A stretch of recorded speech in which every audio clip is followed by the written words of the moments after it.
In our obsession with antagonisms of the moment, we often forget how much unites all the members of humanity.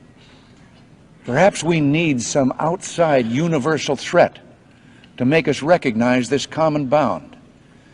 I occasionally think how quickly our differences worldwide would vanish if we were facing an alien threat from outside this world. And yet, I ask you, is not an alien force already among us? What could be more alien to the universal aspirations of our peoples than war and the threat of war? Yeah, we had, I think it was at the beginning of my second term, we had the anniversary of Roswell. You waited that long? I did. Wow. Well, I didn't. And then there's also Area 51. You remember there was a great sci-fi movie where there was an alien kept deep under the ground in Area 51? So first I had people go look at the records on Area 51 to make sure there was no alien down there. And people thought that because everybody who works there has to stop about an hour away and put on special clothing and then drive in and out. And that's because a lot of our stealth technology is made there. We know that now. But there are no aliens there. So then when the Roswell thing came up, I knew we'd get, gazillions of letters. So I had all the Roswell papers reviewed, everything. If you saw that there were aliens there, would you tell us? Yeah. You would? I would. Well, I think, look, what do we know? We know now we live in an ever-expanding universe. We know that there are billions of stars and planets literally out there, and the universe is getting bigger. We know from our fancy telescopes that just in the last 2 years, more than 20 planets have been identified outside our solar system that seem to be far enough away from their suns and dense enough that they might be able to support some form of life. So it makes it increasingly less likely that we're alone. Oh, you're trying to give me a hint that there are aliens. No, I'm trying to tell you I don't know. Oh. But if we were visited someday, I wouldn't be surprised. I just hope that it's not like Independence Day. Yeah, right. That it's a conflict. Well, now we have friendly Maybe the only way to unite this incredibly divided world of ours. They're out there. We better think of how all the differences among people on Earth would seem small if we felt threatened by a space invader. That's the whole theory of independence. You're right. Everybody gets together and makes nice and, You and Bill O'Reilly would be hiding in a bunker together. Yeah. Now, UFOs. You cannot have not seen the monumental amount of press that UFOs have been getting of late. All you have to do is type in UFO into Google and click news, and you will see numerous articles about UFOs every day. Look at this today right now. United States UFO report boldly goes where no one has gone before. Here we have USA Today. The Congressional UFO report is expected soon. Only a few weeks ago we had Obama, who was on that show with that James Corden, talking about UFOs admitting that they exist and that they don't know what they are. And now this Obama person has done an interview yesterday, a podcast talking about aliens, right? This is the former president of the United States. It says here, he says in the interview apparently, if UFOs are aliens, Obama hopes humanity would find common ground. Much of this press agenda is coming from the USA. Here we see Washington Post today, close encounters, Democrats and Republicans unified in taking UFOs seriously. We've had loads of footage of UFOs released by the Pentagon over the last few months. It's not just the USA. In the UK, it's all over the news like a rash as well. Here's the front page of the Daily Star just a couple of days ago. Here we have in the Independent UK today, about, again, the Obama interview yesterday, it says Obama predicts new religions could arise if proof of aliens discovered. That's an interesting quote, new religions. Oh, and today there is this alien spotted in India, viral video doing the rounds.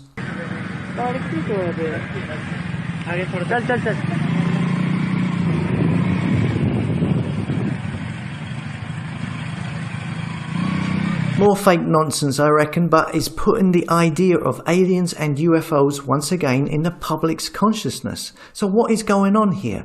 What is with this press agenda? And make no mistake, this is a definite press agenda. They have already been slowly bombarding the public with UFO stories since the start of the year, literally every day. It doesn't matter if you believe in UFOs or not. They want you to believe in it, obviously. They are up to something. You know my opinion? These people, these establishments, the fake stream media, they're a bunch of liars. They live in a world of 100% deception. So personally, I think it's a load of shite. But what are they planning? Are we going to get a fake alien contacting the Earth? A Project Bluebeam nonsense type of thing? Is this something to do with the Great Reset? I mean, like Obama hinted at a new religion. As we all know, a one world government would like to have a one world religion.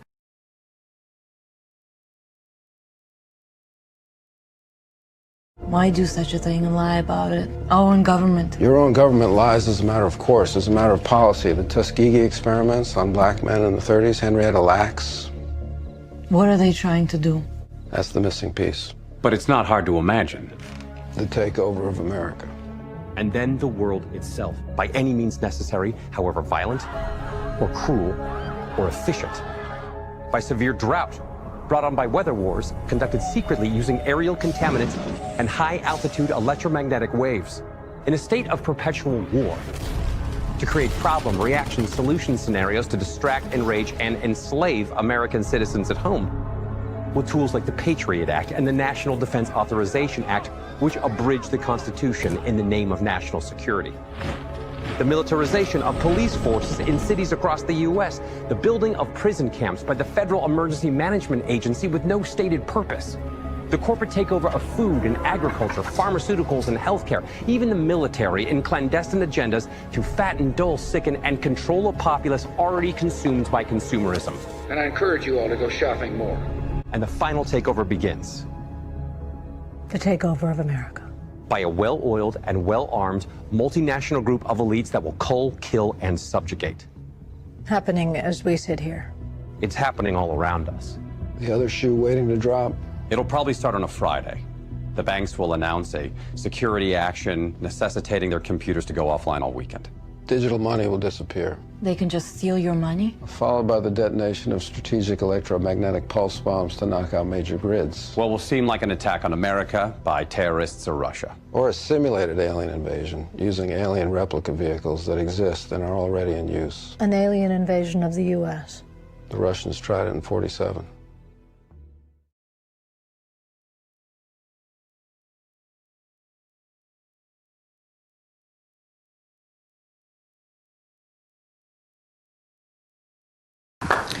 Good morning. My name is Carol Rosen. In 1974, after being a sixth grade school teacher, I was introduced to the late Dr. Wernher von Braun in the U.S., the father of rocketry. In my first meeting with him, during that first 3.5 hours, he said to me, Carol, you will stop the weaponization of space. And I said, you know, teachers don't stop until June. He said, no, you have to understand. This is February.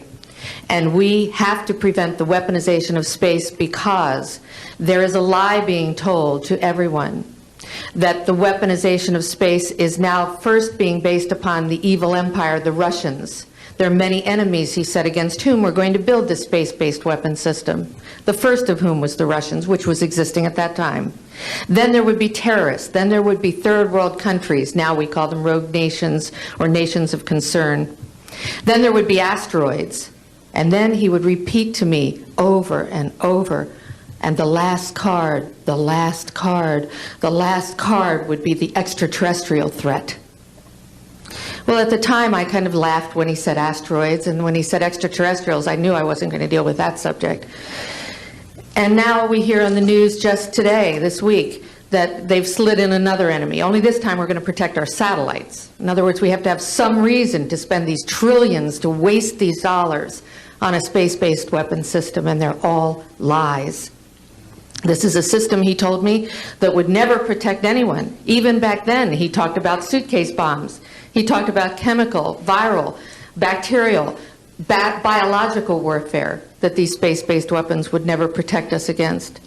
And then he told me that, in fact, if you travel around the world, which I did after he died in 1977, I met with people in over 100 countries who were friends. They didn't want to build space-based weapons. I became a space and missile defense consultant, and I worked with people around the world. I became an advisor to the People's Republic of China. They don't want to build a space-based weapon system, and he told me back then that they didn't. He said, go to Russia. They're considered to be the enemy. I got on a plane by myself. When I got to Russia, I had a list of people that I had read out of the newspaper. Chernenko was in office then. He was the only one I didn't get a chance to meet. They introduced me to everyone when I got there. And when I got back, I said, oh my Lord, this man is telling the truth. There is no threat. And I've been waiting until this day for 27 years, and I'm expecting the spin to happen, because he also explained to me that as a military strategist, as a person who worked on the MX missile, which I did later, he said, you will find that there is going to be a spin to find some enemy against whom we have to build space-based weapons. And now we should expect the spin, because he said part of the formula for the intelligence community is if they might have a weapon, then we have to consider that they do have these weapons. So now they do have these weapons, so now we have to build these weapon systems. And that's the formula, except that it's all based on a lie. And we have witnesses here who have told you that they can shut down our missile silos. They can stop a rocket going into space that's a test. We have witnesses here who have worked in the classified departments, who have the courage to come forward here to support what Wernher von Braun told me back in 1974 to 77.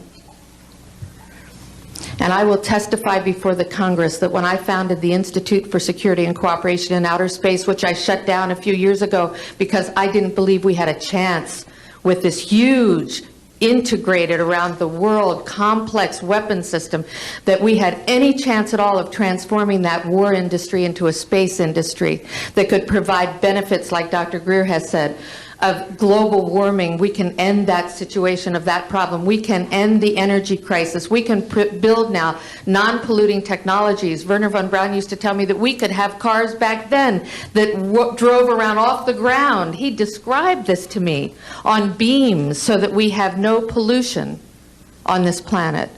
And we can solve the problems of the people that are urgent and potential, and the other animals and the other cultures on Earth and in space.